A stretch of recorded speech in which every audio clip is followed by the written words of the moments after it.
आता सुरू होत आहे देशातला सर्वात मोठा खटला आपकी अदालत रजत शर्मान सोबत।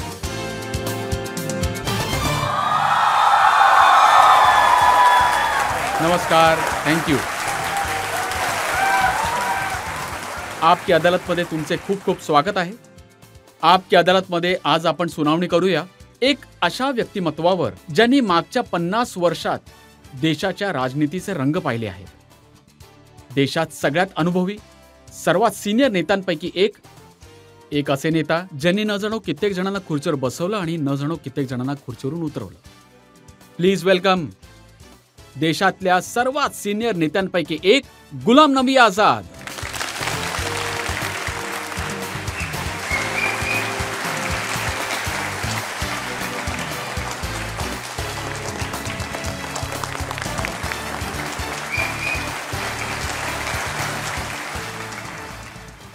आणि आपकी अदालतमध्ये आझाद साहेबांसाठी जजची निवड करणं कठीण होत जातं। एवढा लांब अनुभव, 50 वर्षांचा पॉलिटिकल करिअर। मी आमंत्रित करत आहे राजनीतीचा एक अनुभवी नेता, फॉर्मल युनियन मिनिस्टर, आजचे जज दिनेश त्रिवेदींना।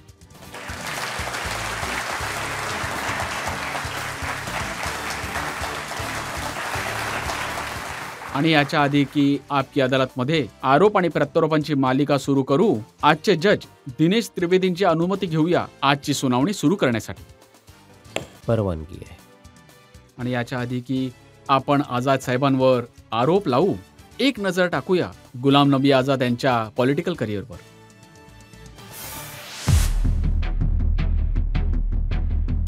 गुलाम नबी आझाद देशातले सगळ्यात सिनियर पॉलिटिकल लीडर पैकी एक आहेत। गुलाम नबी आझाद यांनी 50 वर्ष आधी काँग्रेस जॉईन केली होती। काश्मीरमध्ये काँग्रेसच्या ब्लॉक लेवल सेक्रेटरीच्या रूपात काम सुरू करणारे गुलाम नबी आझाद काँग्रेसमध्ये खूप स्टेट लेवल पोझिशनवर राहिले। नॅशनल लेवलवर यांची ओळख झाली जेव्हा हे युथ काँग्रेसचे नॅशनल प्रेसिडेंट बनले। गुलाम नबी आझादनी काँग्रेसच्या जनरल सेक्रेटरी पोझिशनवर सर्वात जास्त वर्ष काम करण्याचं रेकॉर्ड बनवलं। जवळपास 35 वर्षांपर्यंत गुलाम नबी आझाद काँग्रेस पार्लमेंटरी आणि वर्किंग कमिटीचे मेंबर राहिले। हा तो काळ होता जेव्हा जास्त काळ केंद्रात काँग्रेसचं सरकार होतं। गुलाम नबी आझाद 1982 ते 2014 पर्यंत काँग्रेसची जी काही सरकार बनली त्यात मिनिस्टर राहिले।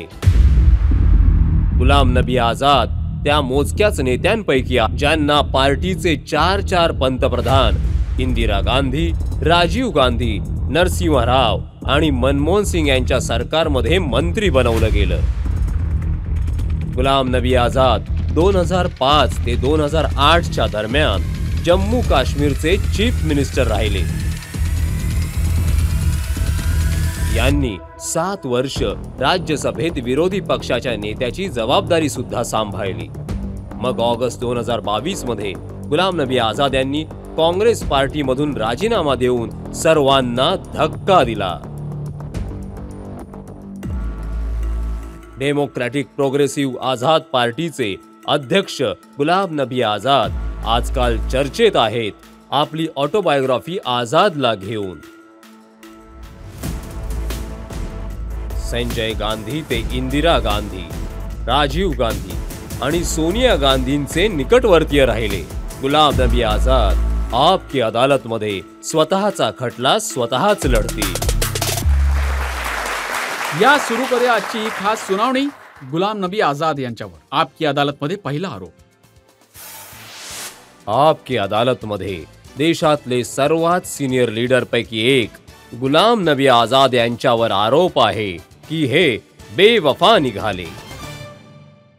आझाद साहेब, जेव्हापासून तुमचं पुस्तक आलंय, काँग्रेसचे तुमचे जुने मित्र म्हणत आहेत की किस्सा ये क्या हो गया, दोस्त तू बेवफा हो गया। कोणी म्हणत आहे वफा जिनसे की बेवफा हो गए। आणि काँग्रेस पार्टीच्या ऑफिशियल प्रवक्त्यांनी तुमच्यासाठी एक शेर म्हटलेला आहे, गम इस बात का नहीं कि ये बेवफा हो गया, अफसोस इस बात का है क्या से क्या हो गया।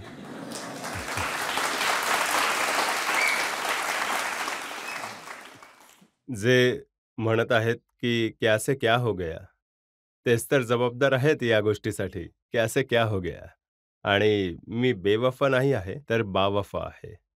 बेवफा तर ते आहेत, की ज्यांना सर्व काही दिसत आहे, परंतु तरीही त्यांची हिंमत नाही आहे, लीडरशिपला म्हणतील, की सर्व काही संपलं आहे.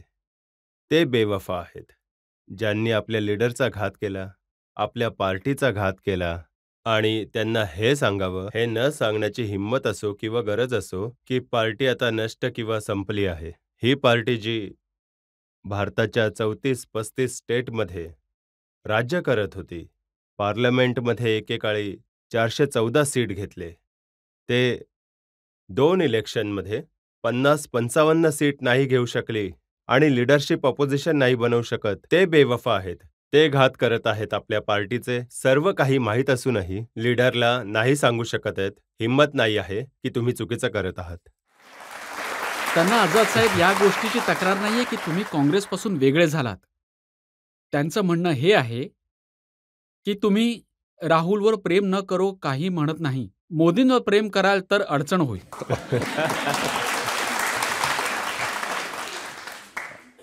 ना आमचं मोदीजींवर प्रेम आहे आणि नाही आमचं राहुलजींवर प्रेम नाही आहे. प्रश्न गर्लफ्रेंडचा नाही आहे. बॉयफ्रेंडचा नाही आहे.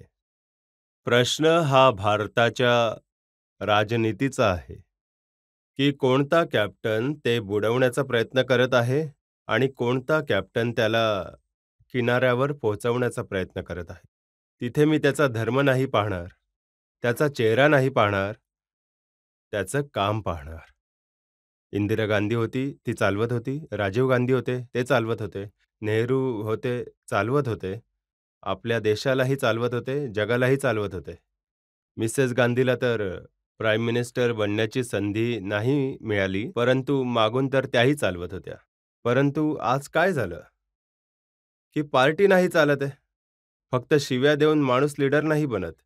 शिव्या देणं ही राजनीतीमध्ये सोफिस्टिकेटेड शिव्या देणं चालतं. परंतु स्ट्रिक्ट लँग्वेज नाही चालत. आणि तेही कधी झालं? 24 तास झोपेतून उठून तुम्ही एखाद्याला शिव्या द्याल, झोपेच्या आधी पुन्हा शिव्या द्याल. याने ना देश बनेल, ना जग बनेल, ना तुम्ही पॉवरमध्ये येऊ शकता. तुम्ही म्हणताय की राहुलजी शिपला डुबवत आहेत आणि मोदीजी चालवत आहेत. यावेळी तर तेच होत आहे. जर कॅप्टन बनण्यासाठी पहा, मोदी साहेब 24/7 काम करतात. तर त्यांना 24 मिनिटंही काम करावं लागेलच ना. 24 मिनिट्सही काम नाही करणार तर कसे प्रधानमंत्री बनाल? माझी पूर्ण सहानुभूती राहुल गांधींसोबत आहे.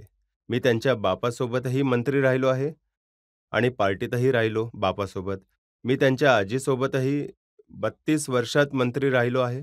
त्याच्या आधीही युथ काँग्रेसमध्ये मी 28-29 वर्षामध्ये इंदिरा गांधींसोबत काम केलं आहे. त्या 24 तासात 20 तास काम करत होत्या. राजीव गांधी 20 तास काम करायचे. हे 20 मिनिट का नाही करत?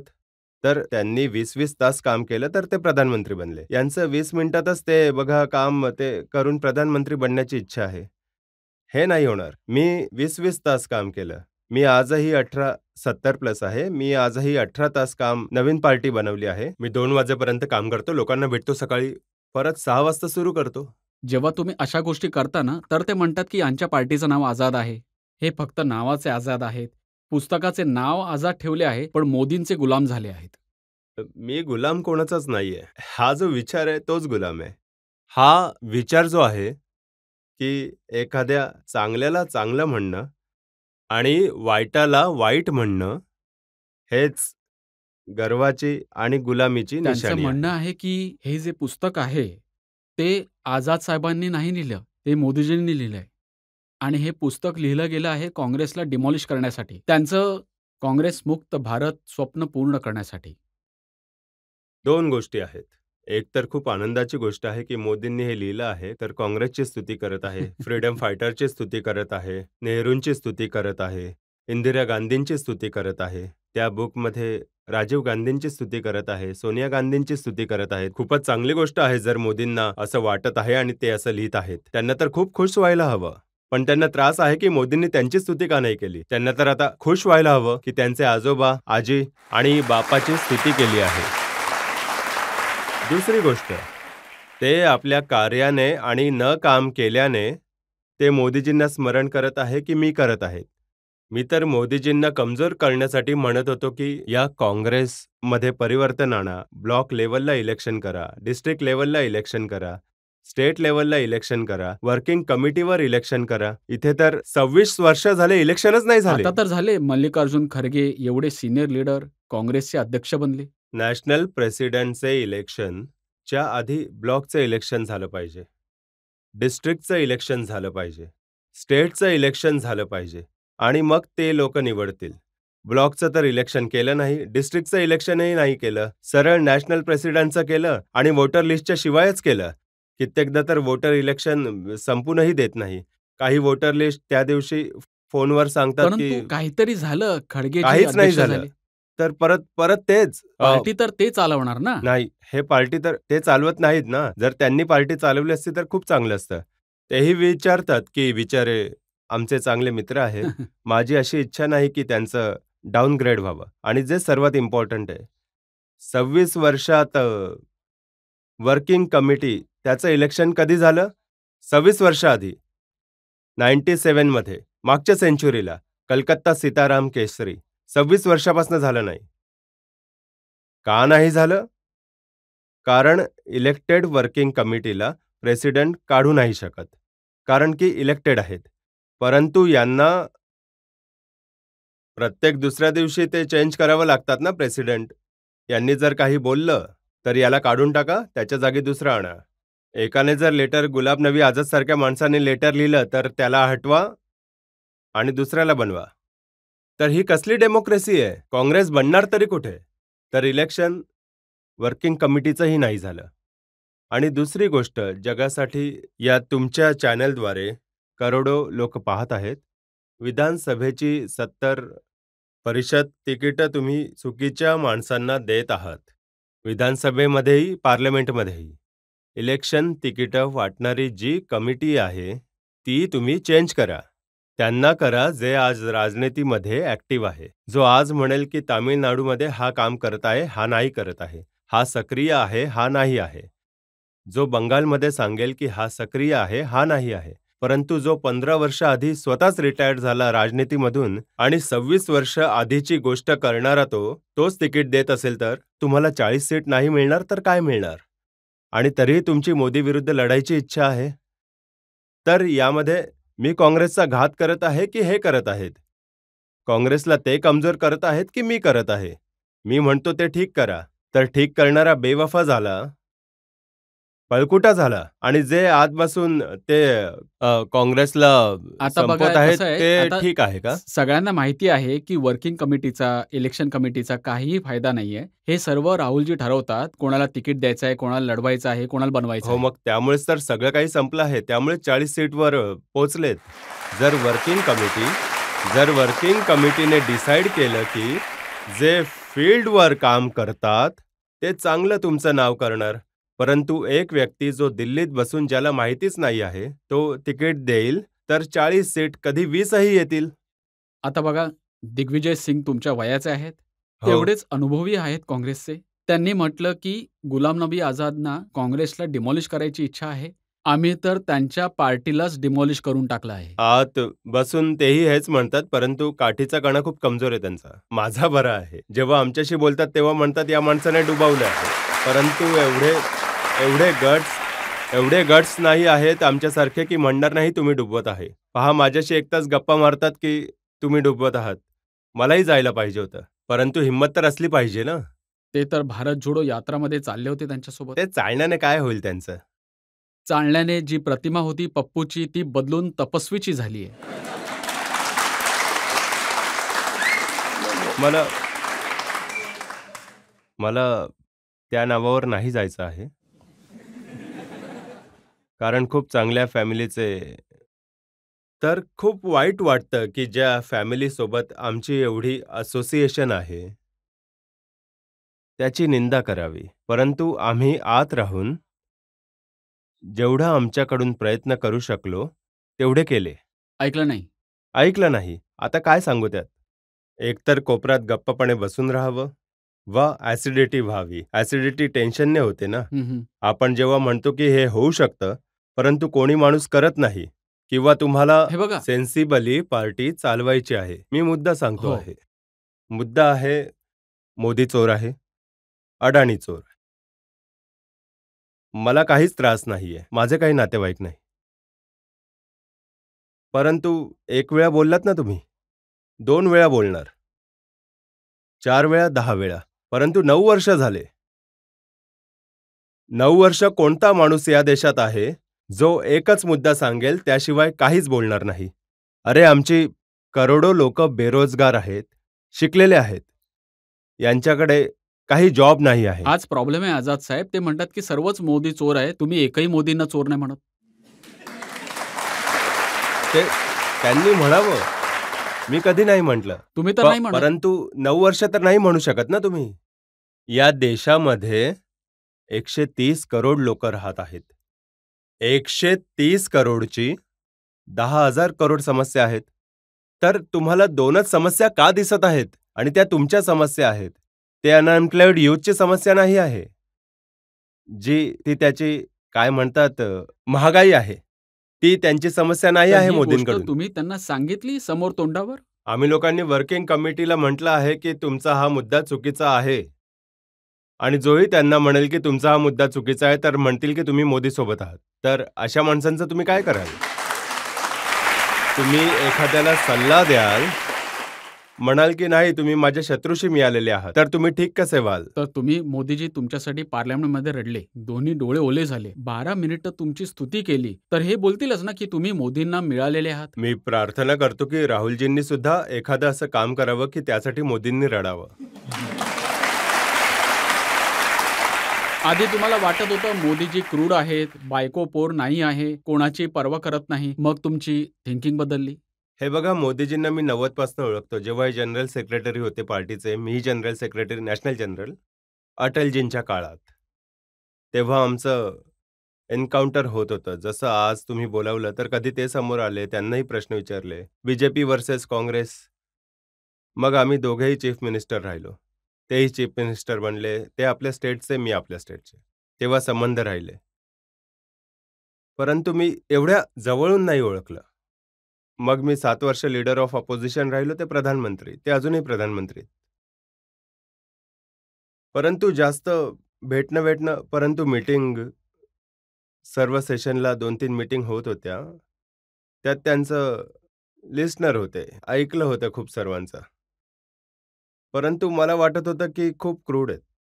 बऱ्याच वेळा 7 वर्ष मी त्यांच्या विरोधात खूप बोललो होतो, लीडर ऑफ ऑपोजिशन समोरासमोर. जसं आपण समोरासमोर आहोत. समोरासमोर विरोध करणं खूप कठीण होतं.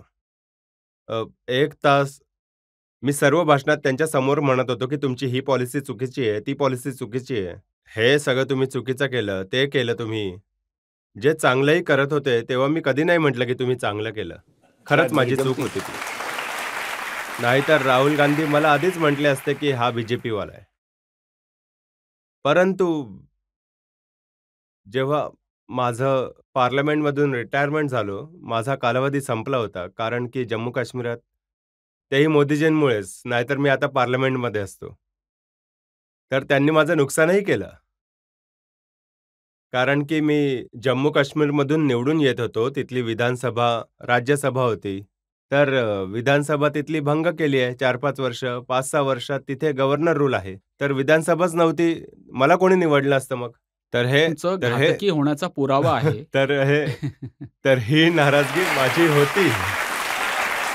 आणि त्या गव्हर्नर रूलला हटवून विधानसभा करण्याचा माझा खूप प्रयत्न होता. कारण आम्ही पार्लमेंटात यावं. तर माझा राग त्यांच्यावर बरोबरचाच होता ना. त्यांचा रागही स्वाभाविक असला पाहिजे होता की मी 7 वर्ष त्यांचा विरोध केला. परंतु जेव्हा त्यांनी भाषण केलं, निरोप देणारं भाषण, तर माझा दृष्टिकोन बदलला की हा माणूस क्रूर असू शकतो. त्याची आणि माझी विचारधारा मिळत नाहीये. कदाचित यांच्या विचारधारेनं देशाचं नुकसान होत असेल, परंतु जेव्हा त्यांनी भाषण सुरू केलं तेव्हा मला मोदीजींचा दुसरा चेहराही दिसायला लागला. एका स्टेटमॅनचा प्राईम मिनिस्टर खूप गोष्टीत चुका करत असतात हे मी नाही म्हणत आहे. मी आपल्या बुकमध्ये सुद्धा लिहिलंय काय काय चुकलेलं आहे ते. परंतु हे बोलणं की मेहनत नाही करत आहे ते बोलणं चुकीचं ठरेल. He is very hard working. परंतु ज्या तऱ्हेने ते रडले आणि एक अशा दृश्याला परत माझ्या समोर आणलं ज्या तेही रडले आणि मीही रडलो. ते का रडले असे? त्यात माझं वेगळं होणं नव्हतं किंवा काही बॉयफ्रेंड गर्लफ्रेंडचं प्रकरण नव्हतं. ते माणुसकीसाठी रडले. कारण जेव्हा मी मुख्यमंत्री होतो, तेव्हा गुजरातची एक बस गुजराती पॅसेंजरना घेऊन टुरिस्ट बस काश्मीरला आली होती.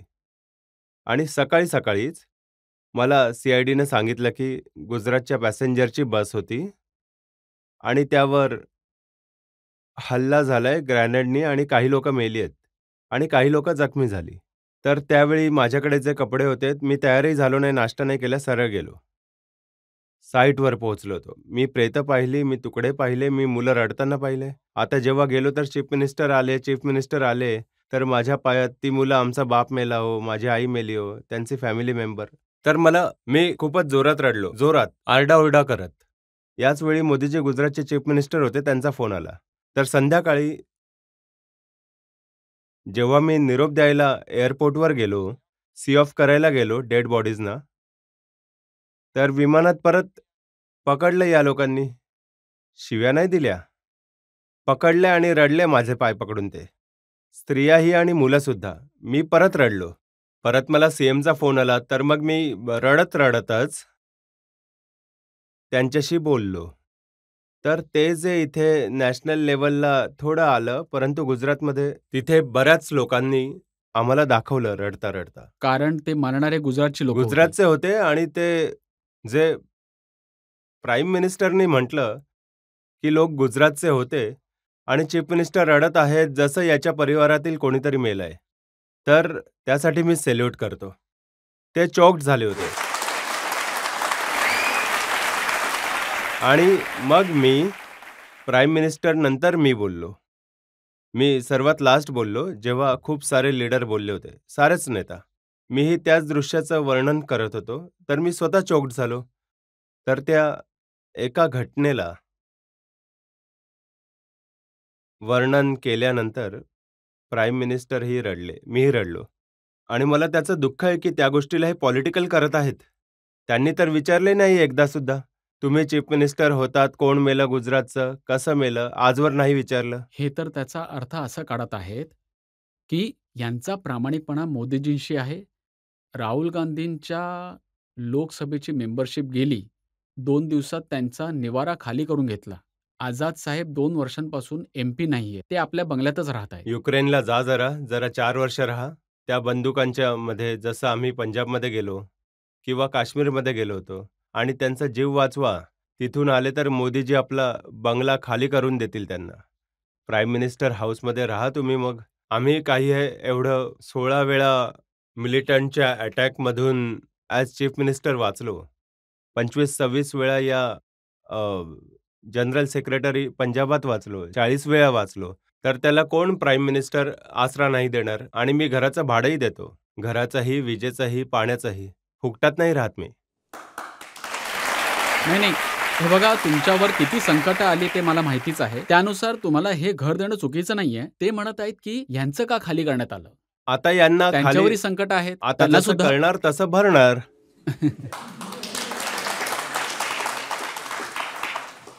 तुम्ही 24 तास शिव्या देत असाल तर तेही जरा काढ्या करतीलच ना. काँग्रेस सोडणारे तुम्ही एकटे नाही आहात. हेमंता बिश्व शर्मा त्यांनी सोडलं, त्यांचा फायदा झाला. ते मुख्यमंत्री बनले, मिस्टर सिंधिया कॅबिनेट मिनिस्टर बनले. कॅबिनेट मिनिस्टर बनले. खूप सारे, 1 डझन 2 डझन बहुतेक ते आहेत. आणि ही तर सगळेजण. ती लोक होती. सिंधियाजी तर विशेषतः आम्ही जेव्हा त्यांना बघायचो पार्लमेंटमध्ये स्पष्ट दिसत होतं. तेच सर्वात जास्त थट्टा मस्करी करायचे हो, राहुल हो. गांधींशी. नेहमी त्यांच्याशी बोलत दुसरे होते. आमचे युपीचे एक एक्स युनियन मिनिस्टर तेही यांच्या क्लोज होते. जितेंद्र प्रसाद. नाही, जितेंद्र प्रसादही क्लोज होते. ते बीजेपीचे मंत्री आहेत. दुसरी सुष्मिता होती, तिलाही MP बनवलं होतं. तीही यांची समवयस्कर आहे, यांच्यापेक्षा लहान. महिला काँग्रेसची नॅशनल प्रेसिडेंट होती, ती चालली गेली आहे ते TMC मध्ये MP बनली. तर यांचे ते- तर सर्व युथवाले सोडून चालले आहेत, का जात आहेत? यांच्या स्वभावामुळे. हेमंताचा तर किस्सा ऐकला आपण, की ते भेटायला गेले होते आणि म्हणाले, की राहुल गांधी कुत्र्यानं बिस्किट खालत होते, माझ्याशी नाही बोलले. तर हेमंताची तर किस्सा पुस्तकात लिहिला आहेच. कारण मिसेस गांधींनी मलाच पाठवलं होतं इथे, की बघा बहुमत हेमंताचंच आहे. तेव्हा मी लीडर ऑफ पोझिशन होतो. श्रीनगरवरून मला बोलवलं, की इथे वादावादी होत आहे. त्याने वोट ऑफ हेमंताने CMच्या विरोधात वोट ऑफ नो कॉन्फिडन्स दिलं आहे. तर तुम्ही करा याचं इलेक्शन करा. तर मीच आपल्या घरामध्ये, दिल्लीच्या घरामध्ये हेमंताला बोलवलं. त्याच्यासोबत 45 MLA होते. CMला बोलवलं, त्यांच्यासोबत 7 MLA होते. आणि मिसेस गांधींनी म्हटलं, बघा ज्याच्याकडे 45 MLA आहे त्याला करा लीडर. मी जात होतो सकाळी. संध्याकाळी राहुल गांधींचा फोन आला, की तुम्ही नाही जात आहात. सकाळी मला भेटा आधी. सकाळी भेटायला गेलो तर CM त्यांच्यासोबत बसले होते. तर म्हणे नाही हेच पाहिजे. तर मी म्हटलं हेमंता कडे मेजॉरिटी आहे, यांच्याकडे 7 त्यांच्याकडे 45 आहे. तो पळ काढेल. म्हणे नाही पळू द्या. म्हणे नॉर्थ ईस्टचा तो इन्चार्ज आहे. म्हणे काय झालं? तर जायचं होतं तर गेला आता. मग आज का रडत आहे? त्याने पूर्ण 8 स्टेट जिंकली नॉर्थ ईस्टची, ज्याचा तो इन्चार्ज होता. तरीही म्हणतात की काँग्रेसचं खूप भलं करत आहे. काँग्रेसचं भलं काम करत आहे की मोदी साहेबांचं काम करत आहे? कॅप्टन अमरिंदर सोबत काय झालं होतं? ते तर मुख्यमंत्री होते. तेही आहे. तेही यात लिहिलं आहे आणि तेही वर्किंग कमिटीमधलं घेतलंय मी. आता पूर्ण वर्किंग कमिटीचं नाही सांगणार, थोडंच सांगू शकेन. थोडंच मी सांगा, परंतु खरं तर तुम्ही हो खरं सांगतो, सांगा. सांगतो. नाही मी तर खरंच बोलतो नेहमी. गांधीवादी आहे मी त्या बाबतीत, खऱ्याच्या बाबतीत.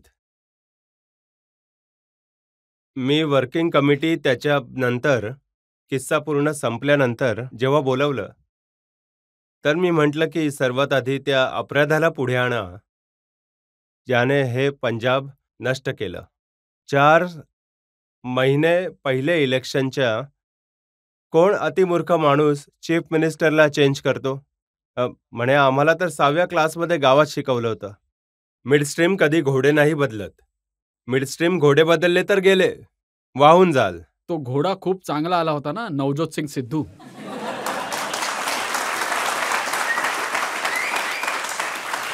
हो, हे खरंच आहे. एवढा मोठा घोडा मी कधी पाहिला नाही.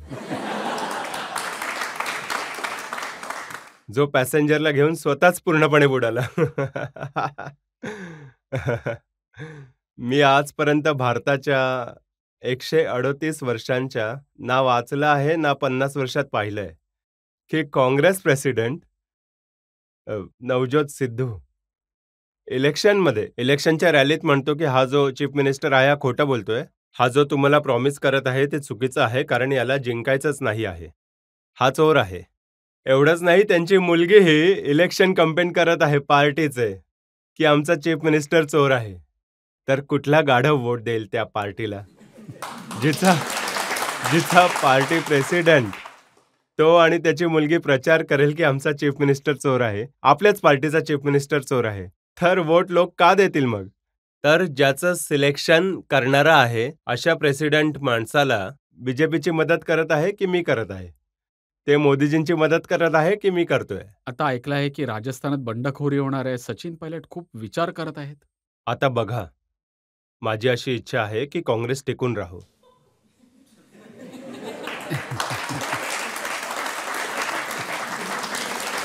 परंतु कॅप्टनची स्वतःची इच्छा आहे की शिप बुडावी.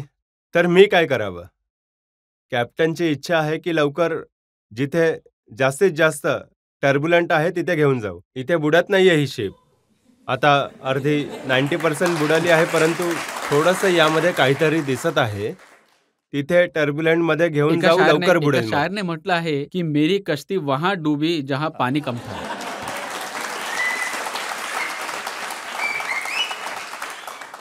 तिथे सुद्धा पाणीच होतं ना.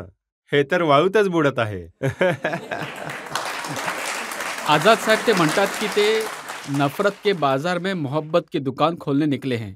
तर तुम्ही कधी जाणार का त्या दुकानावर? नाही, नाही, नाही, नाही. माझी सवय आधीपासनं, बालपणापासनं स्वतः कमवायची आहे. दुसऱ्यांना खाऊ घालण्याची आहे, कमावून. मी कोणाचं हरामाचं नाही खात कधी. कोणाकडून भीक मागून कधीच नाही खात. ते भीक मागून खातात. स्तुती करा, जोडे पॉलिश करा आणि द्या ती पोझिशन. आमचा विरोध करा, मोदींचा विरोध करा. आमच्या विरोधाने आणि मोदींच्या विरोधाने पॉवरमध्ये येतात. तर God bless them. I wish them all. इथे एक ब्रेक घेऊयात आणि ब्रेक नंतर आपकी अदालतमध्ये आरोप आणि प्रत्यारोपांचं आणखी एक सत्र. सोनियाजींसोबत तुमचं रिलेशनशिपचं बघून मला मजरू सुलतानपुरींच्या त्या लाईन्स आठवतात. रहते थे कभी जिनके दिल में हम जान से प्यारों की तरह बैठे हैं उन्हीं के कूचों में आज गुनेगारों की तरह.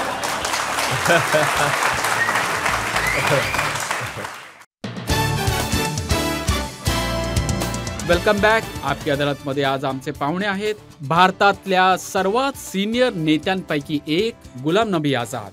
आपकी अदालतमध्ये पुढचा आरोप. आपकी अदालतमध्ये सिनियर लीडर गुलाम नबी आझाद यांच्यावर आरोप आहे की हे कृतघ्न आहेत. आझाद साहेब, काँग्रेसची लोक म्हणत आहेत की आज 50 वर्षात काँग्रेसने तुम्हाला काय नाही दिलं. युथ काँग्रेसचं प्रेसिडेंट बनवलं, रेकॉर्ड टाइम जनरल सेक्रेटरी बनवलं, पार्लमेंट बोर्डमध्ये तुम्ही राहिलात. जेव्हा जेव्हा काँग्रेसची सरकार आली, 4 प्रधानमंत्रींनी तुम्हाला मिनिस्टर बनवलं आणि तुम्ही सोडलं, पाठीत खंजीर खुपसलं. राजनीतीमध्ये एक गोष्ट असते बघा. You have to earn. तर गुलाम नबी आझादने नांगरणी केली आहे. बिया टाकल्या आहेत. गरमीमध्येही, थंडीमध्येही, बर्फातही, जूनच्या महिन्यातही, जानेवारीच्या महिन्यातही आणि शेतीही केली आहे. गुलाम नबी आझादने 2 भाकऱ्या खाल्ल्या. दिल्लीत बसलेल्यांनी 10 भाकऱ्या खाल्ल्या, जे शेतात गेलेही नाही. तर गुलाम नबी आझादच्या त्या शेतीचा त्यांना जास्त फायदा झाला. त्यांचं तर सांगत नाही, तर हे राहुल गांधींनी करून पाहिलं तर सर्व सीट येतील. मोदीजी कुठेही दिसणार नाहीत. आता सोनियाजी जेव्हा मी 8 स्टेटमधून 7 स्टेट जिंकून आणीन तेव्हा त्या कोणाला मंत्री बनवतील? तिथे असेही मंत्री आहेत ज्यांनी स्टेट आजपर्यंत पाहिले नाही. आणि मी स्वतःच एक सिंपल पोर्टफोलिओ घेऊन जात होतो जिथे पैशाचं लेनदेन नसायचं. सोनियाजींसोबत तुमचं रिलेशनशिपचं बघून मला मजरू सुलतानपुरींच्या त्या लाईन्स आठवतात. रहते थे कभी जिनके दिल में हम जान से प्यारों की तरह बैठे हैं उन्हीं के कूचों में आज गुनेगारों की तरह.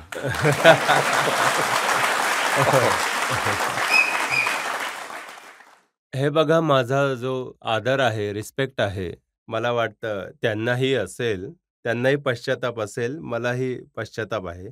परंतु जे लोक जबाबदार आहेत, त्यात फक्त राहुल गांधी जबाबदार नाही आहेत. यात अजूनही जबाबदार आहेत. आम्ही त्यांचा उल्लेख केला की कोण बुडवायला आले आहेत. तर मलाच म्हटलं गेलं, तुम्ही चुकीचे आहात, ते योग्य आहेत. तर बुडवण्यासाठी जे गेले आहेत तिथे ते बुडवत आहेत, तुम्ही बुडता नाही, आहात. पण सर एवढं सगळं होत होतं, सोनियाजींनी इंटरव्ह्यू नाही नाही, केला, ते त्यांनी म्हणत होते, त्यांच्याशी हो, बोलला नाही? ते मानत आहेत की बुडवणारे आम्हाला माहिती आहेत, परंतु तरीही त्यांच्यावर विश्वास करत आहेत. आमच्या समोर त्यांच्या विरोधात बोलत होत्या, त्या बुडवणाऱ्यांच्या. हे बुडवतील, परंतु विश्वास चालवत होते नाव तरीही त्यांच्याकडूनच. तर तुमची बुडवायचीच इच्छा आहे, तर आम्ही कशी तुमची ही नाव पार लावू शकतो? आम्ही ऐकलंय की झाडांवर तुमचं विशेष प्रेम आहे आणि त्यात तुम्ही जास्त वेळ घालवता. माझ्या गार्डनमध्ये, दिल्लीच्याच गार्डनमध्ये जवळजवळ 30-35 प्रकारचे फुलांचे झाडं आहेत आणि हेड गार्डनर मी स्वतः आहे. कोविडमध्येही मीच नंबर 1 होतो, कोणीही कॉम्पिटिटर नव्हता. आता काही वर्षांपासून मी कॉम्पिटिटर नाही करत, बिचारा दुसरा कोणीतरी जिंको म्हणून. नाहीतर आम्हीच जिंकत राहू. तर दॅट इज. तुम्ही तुमचा छंद पूर्ण करण्यासाठी खूप वेळ लावता, 8-8 तास खुरपे चालवतात गार्डनमध्ये. तर राहुलजी विदेशात जाण्याचा छंद पूर्ण करतात, याच्याशी लोकांना काय प्रॉब्लेम आहे? नाही आहे ना. नाही नाही नाही, हे बघा, खूप चांगला विषय आहे हा. मी तर म्हणतो की त्यांचा छंद आयुष्यात जेवढे आहेत, अजूनही छंद आहेत, चांगले मनुष्य आहेत. सर्व माणसाला ज्याला छंद नाहीये तो बेकार माणूस आहे. ते छंद करा, याला का बुडवत आहे ज्याला छंद नाही आहे? ज्या गोष्टीचा छंद नाही आहे, हे तर त्यांचं एक मिशन आहे, मोदीजींशी लढाई लढायची आहे. जे तुम्हाला म्हणतात सोबतच एल-ओ-पी योग्यतेने नाही लढले. सर्व लढाई त्यांनीच लढली आहे. अशी लढाई का करत आहात तुम्ही की ज्यामध्ये मोदी साहेब बीजेपी वाले सकाळ ते संध्याकाळपर्यंत आरती करतील यांची की हे राहावे? हा मुद्दा तुम्ही योग्य बोलला आहात. आता एवढंच म्हणेन, नाहीतर हे म्हणतील हे आर-एस-एस आहे. आता असेच म्हणतील हे. तुम्हाला ह्याचाही प्रॉब्लेम आज आहे, की नवीन जमान्याचे कॅम्पेन आहेत, ज्यात Facebook आहे, Twitter आहे, सोशल मीडिया आहे, त्यावर का एवढं लक्ष दिलं जात आहे? हो, हे आजच माझं मत नाही आहे. 87-88 ची गोष्ट आहे, जेव्हा मी जनरल सेक्रेटरी होतो पार्टीचा. मी तेव्हा सॅम पेट्रोडाला नव्हतो ओळखत. ते सायन्स अँड टेक्नॉलॉजीमध्ये अमेरिकेत काम करतात. चांगलं काम करतात ते. राजीव गांधींनी आपल्या प्राईम मिनिस्टर ऑफिसमध्ये बोलवलं, मी गेलो तर म्हटले हे सॅम पेट्रोडा आहे, अमेरिकेत काम करतात. तर एक नवीन गोष्ट तुम्हाला दाखवतो. दाखवा? कम्प्युटर. मी कम्प्युटर नव्हता पाहिला. कोणीच नव्हता पाहिला भारतात. माझ्या कलिग्समध्येही may be I was the first person who saw the computer. तर म्हटलं हे कम्प्युटर आहे. तर याचं काय काम आहे? तर म्हटलं यात सर्व नाव आहे. तुम्ही साऱ्या काँग्रेसींना ब्लॉक, तुम्ही हे जे फिरतात पंजाब, गावागावात जातात, तिथे गावागावात जातात. काही गावात जायची गरज नाहीये, राजीव गांधी बोलले. तुम्ही इथून सर्व कम्प्युटरनीच हे सर्व करा. तर मी म्हटलं धन्यवाद. तर मी त्यांना सॅम पेट्रोडाला बिचारा अमेरिकेलाच जा, आमच्या प्राईम मिनिस्टरला खराब करू नका. हां? एक चांगला भला प्राईम मिनिस्टर आहे, हा तमाशा दाखवून खराब करू नका. हा भारत देश आहे. हे अमेरिका नाही आहे, की जिथे अमेरिकन प्रेसिडेंट इलेक्शन लढतील टेलिव्हिजनवर. इथे गावागावात जावं लागतं, घराघरात जावं लागतं, चहा प्यावा लागतो, आता बाजीवर काळही बसावं लागतं. बदललेला आहे. तुम्ही काही जुन्या काळातील माणूस आहात. नाही, नाही. तोच काळ आहे. मोदीजी जुन्या काळातीलच माणूस आहे. सरकारमध्ये आहे. हे नवीन काळातील मनुष्य आहे, 40 सीट घेतात. फक्त फक्त तुम्हाला हे समजायचं आहे, की तुम्ही अमेरिकन सिटिझन की भारताचे सिटिझन आहे. भारताचे सिटिझन आहात, तर भारताच्याच हिशोबाने वागा. जनतामधून ज्या लोकांना प्रश्न विचारायचा असेल, राहुलजी आणि प्रियांकाजींना तुम्ही बालपणापासून पाहिलंय. तर दोघांमध्ये तुमच्या हिशोबाने कोण नॅचरल लीडर आहे? माझं काम नाही आहे. मी त्यांना मुलांसारखंच पाहिलं आहे. अच्छा. आणि प्रियंकाला तर मी मुलीसारखं मानलेलं आहे आणि मुलगीच म्हणतो. म्हणून मी अच्छा. तिच्या विरोधात कधी एक शब्दही नाही बोललो. ओके. आणि राहुल गांधींच्या विरोधात मी नाही आहे. राजीव गांधींचा मुलगा आहे, ठीक आहे. मला वाटतं चांगलं व्हावं, पुढे जावं. मला फक्त त्यांचं एकच खटकतं. ज्या गोष्टीत तुमचा इंटरेस्ट नाही आहे, त्या गोष्टीला का पकडून ठेवतात? राजनीती इंदिरा गांधी 24/7, राजीव गांधी 24/7 आहेत. नेहरू 24/7, परंतु हा तर 24 मिनिटही नाही आहे. आणि मोदीजी 26/7 आहे. 2 तास जास्त आहेत त्यांचे.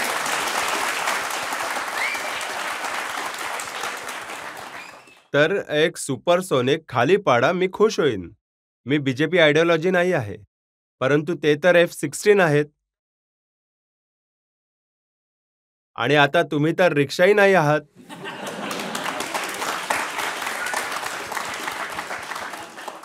तर जे तुमच्या हातात नाही आहे त्याला सोडून द्या. ज्याच्या हातातलं आहे त्याला देऊन टाका.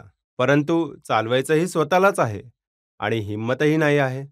हा जो लोभ आहे तो चुकीचा आहे. तर राहुलजींना माझं निवेदन आहे, ईश्वराने त्यांना जास्त आयुष्य द्यावं, आरोग्य द्यावं. परंतु हे तुमच्या हातात नाही आहे.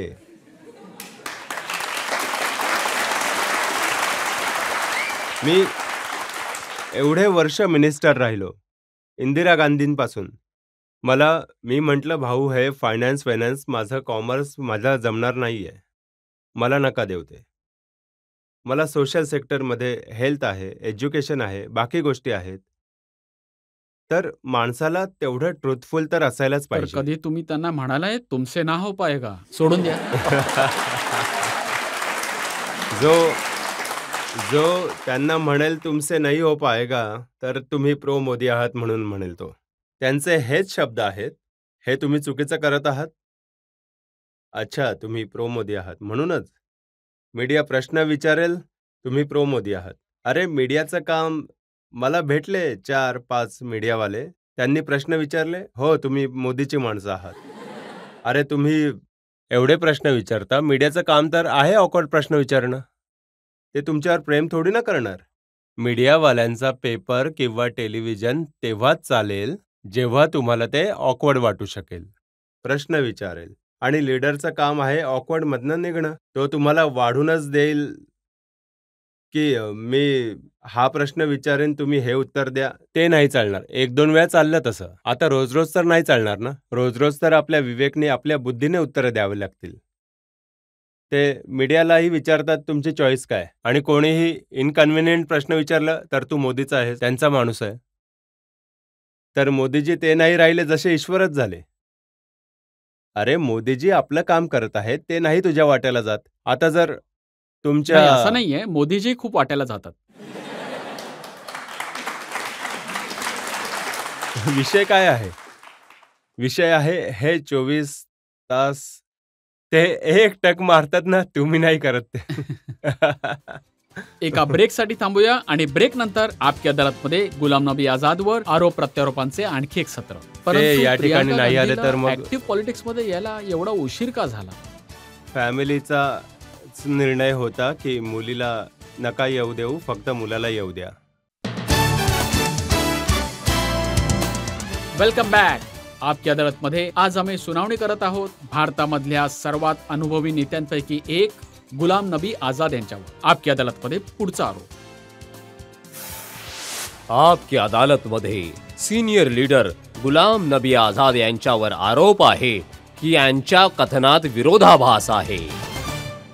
आझाद साहेब, तुमचं पुस्तक मी पाहिलं.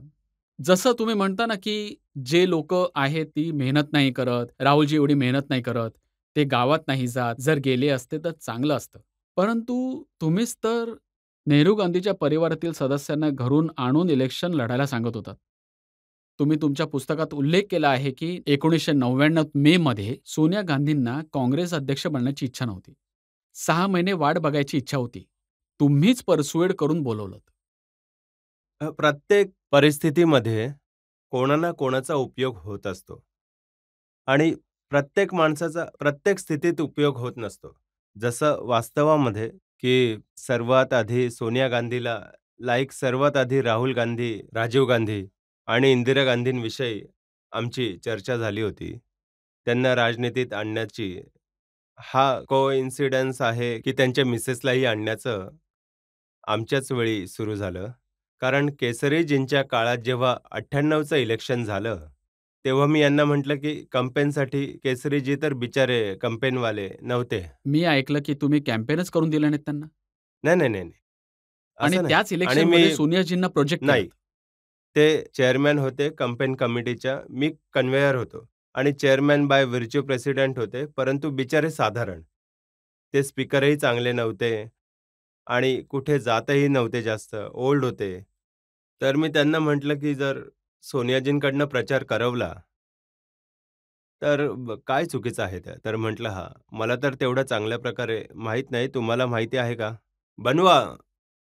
मी गेलो. 1-2 दिवसात काम झालं. त्यांनी प्रचार केला. त्यांच्या डिटेल्ससाठी बुक वाचावी लागेल. काही महिन्यानंतरच आम्ही हरलो. 98चं इलेक्शन वाईट तऱ्हेने हरून गेलो. अ, आम्हाला वाटलं की आता लीडर त्याचं कारणही होतं. आमचे खूप सारे लीडरची अध्यक्ष बनण्याची इच्छा होती. तर आम्हाला वाटलं की आता सक्सेशनसाठी मुघलांसारखं युद्ध होईल. तर भल्यासाठी या युद्धाला रोखण्यासाठी म्हटलं की भाई सोनिया गांधीला आणा. तर तिला जे दोघं मनवायला गेले होते त्यांनी सांगितलं ते ऐकत नाहीये. तर म्हटलं का ऐकत नाहीये? या म्हणत आहे की 6 महिन्यांचा टाईम हवा आहे. तर मी म्हटलं ठीक आहे, मी आता निर्णय घेतो. तर मी मॅडमना विचारलं, की तुमची यायची इच्छा आहे? म्हटलं, "मला 6 महिन्यांचा टाईम द्या." मी म्हटलं, "मी एक प्रश्न विचारणार तुम्हाला. त्याचं उत्तर द्या तुम्ही. तुमची राजनीतीमध्ये येण्याची इच्छा आहे की नाही इच्छा आहे?" त्यांनी म्हटलं, सोनिया गांधींनी म्हटलं, "हो, यायची इच्छा आहे, परंतु 6 महिन्यानंतर." मी म्हटलं, "सॉरी, राजनीती असते नाऊ ऑर नेव्हर. आम्हाला आज प्रेसिडेंटची आवश्यकता आहे. आमच्याकडे आज व्हॅक्यूम आहे. त्या व्हॅक्यूमला फिल करायचं आहे. आमच्यात भांडण आहे. आम्हाला आजच निवडायचा आहे प्रेसिडेंट. आम्ही विना प्रेसिडेंट 6 महिने तर नाही राहू शकत. तर एकतर तुम्ही आज प्रेसिडेंट बनणार वा कधीही नाही बनणार." तर मिसेस गांधींनी एकदम म्हटलं, की "चला बनते मी." मी म्हटलं, "बना." तर बनल्या. तर त्याची एक्सेप्टॅबिलिटी झाली. मला पश्चाताप तुम्ही नाही हे होत नाही आहे. सांगत आहे, की सोनियाजींना बनवण्यासाठी सीताराम केसरींना खोलीत बंद केलं गेलं. नाही, नाही. ते सर्व नंतर खोटं त्यांना आहे. नाही, खेचून नाही. बाहेर नाही, नाही. काढलं नाही, नाही. होतं. नाही, नाही. हे बकवास आहे. धिस इज ऑल बकवास. हे नॉनसेन्स आहे. सगळं बकवास आहे. ते घरी निघून गेले होते. स्वतःच्या घरी निघून गेले होते व्यवस्थित आणि सोबत सोबत वर्किंग कमिटीची 2 लोकं गेली तुम्ही होती पुस्तकात उल्लेख त्यांच्याबरोबर. केला आहे बेल्लरीचा, जिथून तुम्ही घेऊन गेले होते सोनियाजींना निवडणूक हो, लढवायला. हो. ते तर ठीक आहे. त्याचा मी उल्लेख देखील केला. आता मी केला होता, की त्यांना मी यासाठी म्हटलं होतं, की कारण की तर ते तिथून लढतच होत्या रायबरेलीतून. तर मी सोनियाजींना म्हटलं, की "तुम्ही रायबरेलीतून तुमची फॅमिली सीट आहे, सहज क्रेडिट मिळेल. तुम्ही कर्नाटकमधून, साऊथमधून जिंकून या. साऊथमध्ये काँग्रेसचं." मी नेहमीच जे केलं ते काँग्रेसच्या हिताचंच केलं. जेव्हा जिंकल्या, तेव्हा काँग्रेसच्या हितामध्ये सोनिया गांधींना मी म्हटलं, की "बघा इंदिराजींनी सुद्धा एक चूक केली होती. आता तुम्ही चुकीचं काही करू नका, की साऊथमधून तुम्ही रिझाइन केलं आणि मग इथे आपली कॉन्स्टिट्युएन्सी पकडणार. तुम्ही कर्नाटक ठेवा तुमच्या स्वतःकडे आणि रायबरेलीत प्रियंकाला आणा ना, कारण की प्रियंका तुमची इलेक्शन इन्चार्ज राहिली आहे. तिला माहितीही आहे." परंतु दुसऱ्या-तिसऱ्या दिवशी पाहिलं तर मी तिला नाही आणलं. अजून दुसरा कोणाला नाही, आणलं. बेल्लरीमध्ये त्यांनी रिझाइन हो, केलं होतं. बेल्लारीतूनच. तर एकीकडे केरळ आहे परंतु आणि प्रियांका एकीकडे गांधीला ॲक्टिव्ह पॉलिटिक्समध्ये यायला एवढा वेळ का लागला? आता तो फॅमिलीचा विषय आहे. तोही वेगळा विषय आहे. मी पुस्तकात नाही लिहिलंय, की तो फॅमिलीचा निर्णय होता, की मुलीला नका येऊ देऊ, फक्त मुलाला येऊ द्या. परंतु नंतर आल्या त्या, म्हणजे मागे हो, चालत मग ते असतात. जरा असं दिसतंय नाव चालत नाही आहे एकाने, तर मग दोघे चालवूया. परंतु प्रियांकाची स्वतःची नेहमी इच्छा होती राजनीतीमध्ये येण्याची हो, बिलकुल होती. आणि राहुलची अजिबात नव्हती. कारण की मी एम-पी बनण्याआधी मला काहीही माहीत नाही त्यांच्याविषयी. कारण की प्रियंकाचं एवढं होतं, की जेव्हा राजीवजी प्राईम मिनिस्टर होते, मी जनरल सेक्रेटरी होतो. तर कधी-कधी आम्हाला 2ही वाजायचे डिनरशिवाय. मग ते आतमध्ये जात होते आणि तिथून मग जेवण उरलेलं आहे ते टेबलवर घेऊन यायचे. तर मी म्हटलं, "झोपले असतील." तर म्हणे, की "नाही, मुलगी अजून वाट पाहत आहे." तर याचा अर्थ आहे, की त्या काळापासूनच ती पाहत होती, की यांचं खूप मेहनतीचं काम आहे. 2-2 वाजेपर्यंत. तर आणि ती येत-जात सुद्धा होती, की कधी पाहिला, की हे एवढ्या वेळेपर्यंत काम करत आहेत का? तर एक ॲप्टिट्यूड मी तिच्यात पाहिला होता. आता ऐकलं आहे, की सोनियाजींचं आरोग्य तेवढं चांगलं नाही राहत म्हणून त्या रायबरेलीतून नाही लढणार आणि प्रियांका तुतीन लढेल. आता ते त्यांच्या घरातला विषय आहे. त्यात आम्हाला काहीच नाही बोलायचं. तुम्ही तर घराला ओळखता चांगल्या तऱ्हेने. हे बघा, आपण पॉलिटिकल विषय करतो आहोत. घराची गोष्ट नाही. घराची गोष्ट कधीच त्यांच्या करणार नाही आम्ही.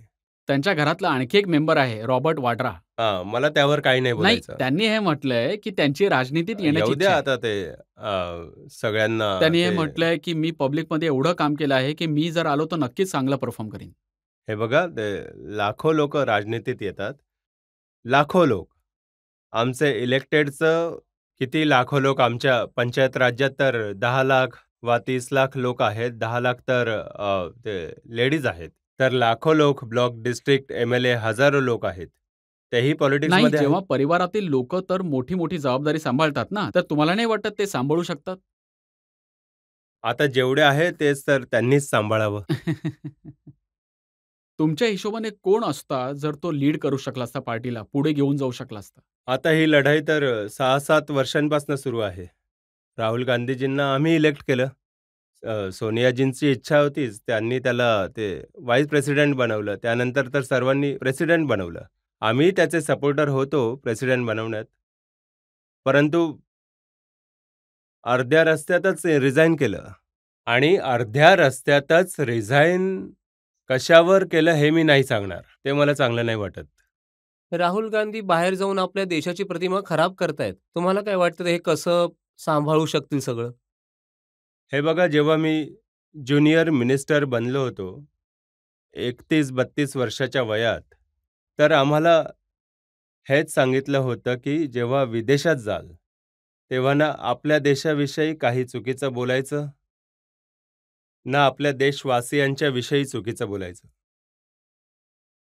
आणि ना सरकारच्या विषयी काहीही बोलायचं. कारण की विदेशात तुमचे मित्र देशही आहेत, शत्रू देशही आहेत. मग ते तुमच्या गोष्टी काढणं सुरू करतील. तुम्हाला कोट करतील, की भाऊ भारतीय आला होता, तो म्हणत होता भारताच्या विषयी, तिथल्या सभ्यतेविषयी, तिथल्या कल्चरविषयी, तिथल्या कास्टिझमविषयी, तिथल्या कम्युनलिझमच्या विषयी.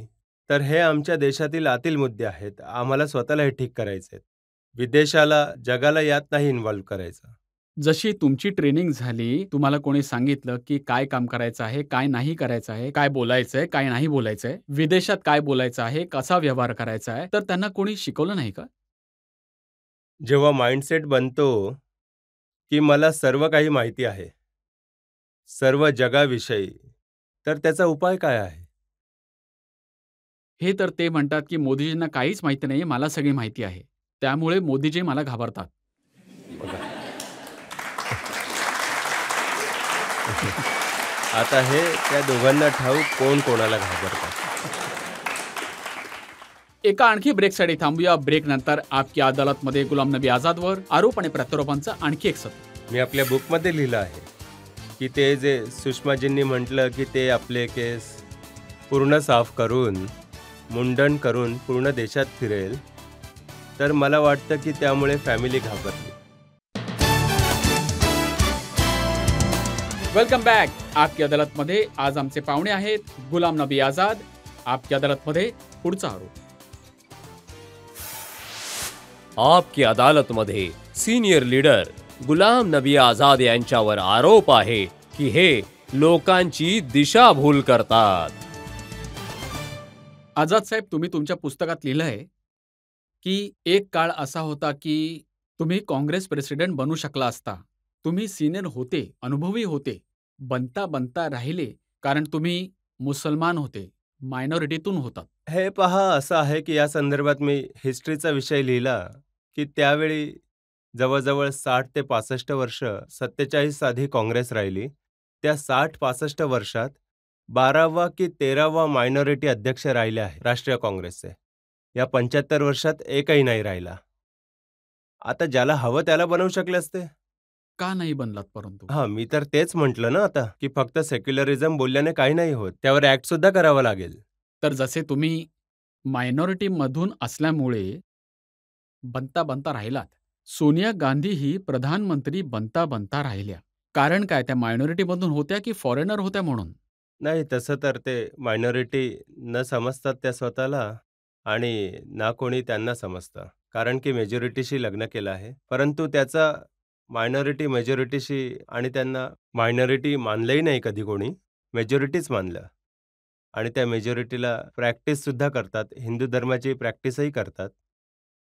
परंतु त्यांच्या फॅमिलीचा काही प्रॉब्लेम होता त्यात विवाद. मी आपल्या बुकमध्ये लिहिलं आहे, की ते जे सुषमाजींनी म्हटलं आहे, की ते आपले केस पूर्ण साफ करून, मुंडन करून पूर्ण देशात फिरेल.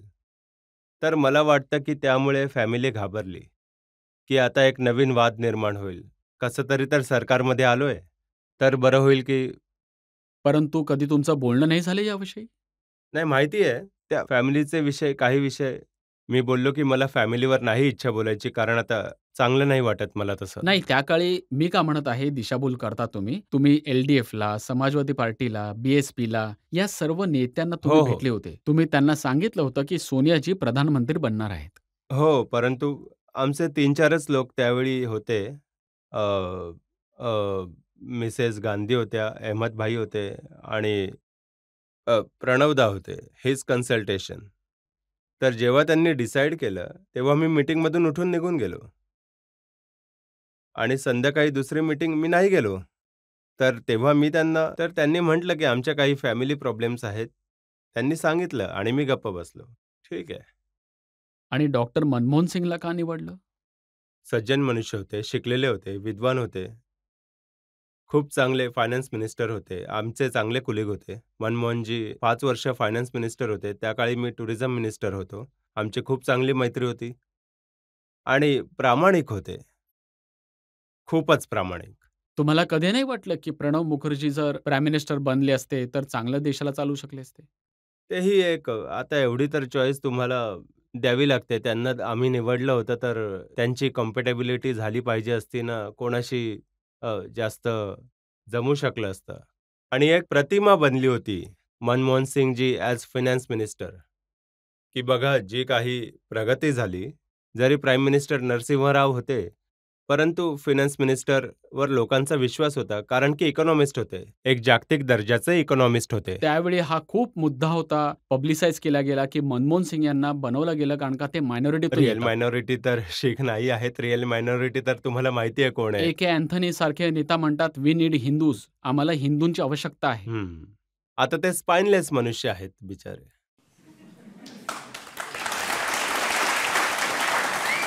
जसं काँग्रेसचे स्पोकपर्सन सुरजेवालांनी म्हटलं आहे, की राहुल गांधी फक्त हिंदू नाही, तर जानवं धारण केलेले हिंदू आहेत. आणि तरीही प्रो मोदी आम्ही आहे ते नाही आहेत.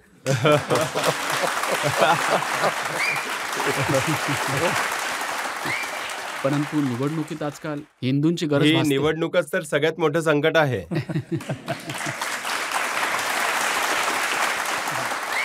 जनतेमधून प्रश्न ज्या तऱ्हेने काँग्रेस काम करतेय 2024 मध्ये बीजेपीला आव्हान देऊ शकते. तुम्हाला काय वाटतं? हे बघा, मी सांगू शकतो, परंतु मी नाही सांगणार, की काँग्रेसमध्ये एवढे छोटे लोक आले आहेत आज, की प्रत्येक गोष्ट त्यांना खरं ऐकण्याची इच्छा नाही. ते तुम्हाला मीर जाफर म्हणतात. हां? हे मीर जाफर तर हे लोक आहेत, जे काँग्रेसमध्ये बसून काँग्रेसलाच बुडवत आहेत. आम्ही बसूनही बाहेर आहोत. आम्ही बाहेर अपोझिशनमध्ये बसूनही म्हणतो, की काँग्रेस सर्व्हाइव्ह झाली पाहिजे. डेमोक्रॅसीच्या हितात आहे. ते काँग्रेसवाले डिझर्व्ह नाही करत. परंतु लोकशाहीच्या हितात, की एक आणखी नॅशनल पार्टी पण ते असायला तर पाहिजे. 2 नॅशनल ते पार्टी तर म्हणतात, पाहिजेत. की लोकशाही नाहीच आहे. लोकशाही संपली आहे. मोदीजींनी संपवलं. सारं काही नष्ट करून टाकलं. तर त्यासाठी हे त्यांची मदत करत आहेत. हे तर मोदीजींची मदत करत आहेत 24 तास. मोदीजी जर 24 तास सत्तेत राहण्यासाठी, तर काँग्रेस लीडरशिप 48 तास काम करत आहेत त्यांना सत्तेत ठेवण्यासाठी. तर यांचा प्रश्न राहिला, की 2024 मध्ये काय वाटतं काय नाही, नाही, होईल? नाही. जर मी म्हटलं, की हे हरत आहेत आणि ते जिंकत आहेत. जर मी म्हटलं, बीजेपी जिंकत आहे, तर म्हणतील बीजेपीवाला आहे. मी म्हटलं, काँग्रेस पुढे जात आहे, म्हणेल, की काँग्रेस जॉइन करत आहे. नाही, परंतु तुम्ही जनतेला सांगू शकता, की गपचूप आता ही सांगा. कोणी जनताच ऐकत नाही सांगेल, हो. हे तुम्हालाही माहिती आहे. तुम्हालाही माहिती आहे काय होणार आहे, मलाही माहिती आहे काय आहे आणि यांनाही माहिती आहे काय होणार आहे ते. तर एका ब्रेकसाठी थांबूया. ब्रेक नंतर ऐकूया आपकी अदालतमध्ये आजचे जज फॉर्मर युनियन मिनिस्टर दिनेश त्रिवेदींचा निर्णय.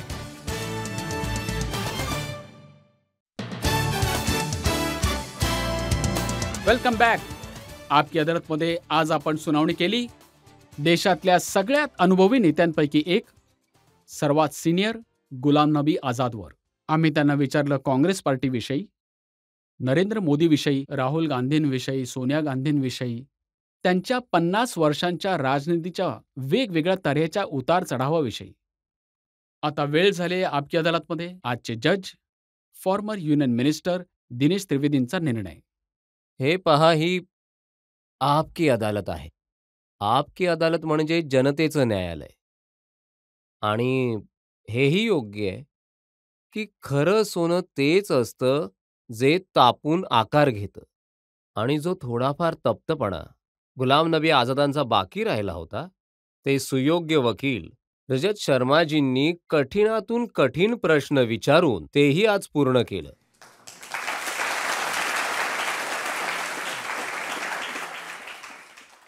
आता प्रश्न हा होता की हे बेवफा आहेत का? तर मला आठवलं, जो कहते हैं बेवफा, वो जानते नहीं वफा क्या है.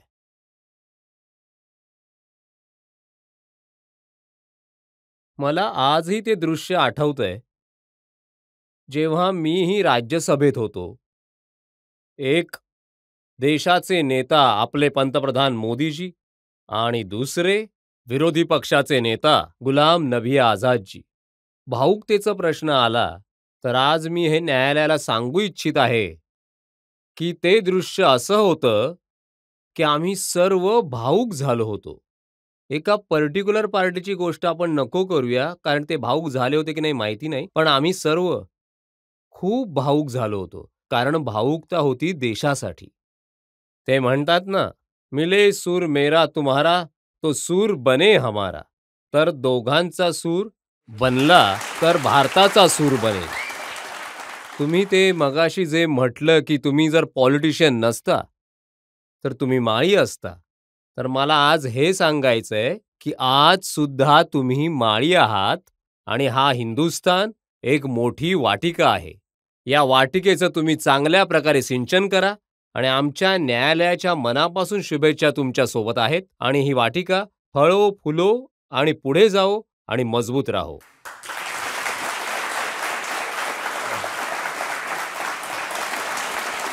याच अपेक्षेने, याच विश्वासाने की गुलाम नबी आझाद अशाच तऱ्हेने जनतेची सेवा करत राहतील, निरोगी राहतील आणि देशाला पुढे नेण्याचं काम अशा तऱ्हेने करत राहतील. आजची सुनावणी इथेच थांबूया आपण. पुढच्या आठवड्यात आपली पुन्हा भेट होईल एका नवीन व्यक्तिमत्वासोबत. तोपर्यंत नमस्कार.